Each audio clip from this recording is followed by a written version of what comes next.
अक्षय तृतीयार अनेक अनेक शुभेच्छा एवं अभिनंदन। एही वीडियो रे आमे जानिबा अक्षय तृतीया रे कोन करिबा उचित एवं कोन करिबा उचित नुहे। प्रथमे आमे जानिबा अक्षय तृतीया रे कोन करिबा उचित।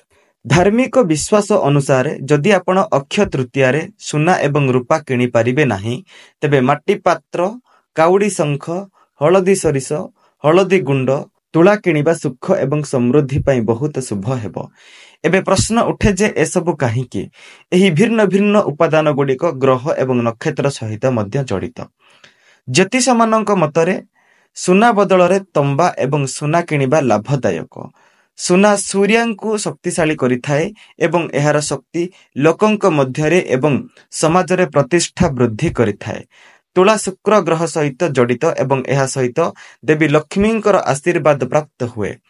हलदी गंठी गुरुंकु शक्तिशाली करे एवं जीवन रे स्थिरता आनी सम्मान एवं सम्मान वृद्धि करे। माटी पात्र मंगल ग्रह को शक्तिशाली करिथाए एवं ऋणरु मुक्ति पाइबा सहित एहा अनावश्यक कष्टरु मध्य मुक्ति प्रदान करे। अक्षय तृतीया रे कोन करिबा नाही कले होइथाए असुविधा। टंका ऋण देबारु दूरेई रुहंतु। एही दिन रे काहाकु टंका ऋण देबा अशुभ बोली कहा जाए। एहा द्वारा घरर देवी लक्ष्मी अन्य काहा पाखकु जांती बोली विश्वास करा जाए। सुना हजिबा अशुभ। जदि अक्षय तृतीया दिन सुना किंबा सुना अलंकार हजि जाए तेबे एहाकु आर्थिक क्षतिर संकेत बोली कहा जाए, जहा अशुभ।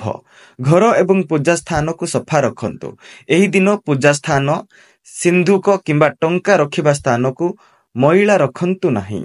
परिष्कार परिच्छन्नता बजाय रखंतु, कारण नकारात्मक शक्ति एवं अलक्ष्मी महिला स्थान रे बास करंती।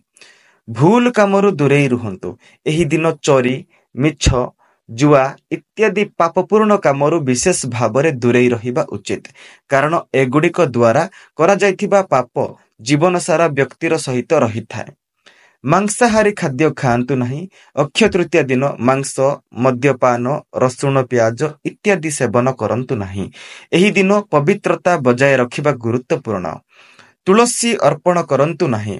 अक्षय तृतीया दिन पूजा समय रे देवी लक्ष्मी को तुलसी पत्र अर्पण करंतु नहीं, कारण एहा तांकु अर्पण करा जाए नहीं।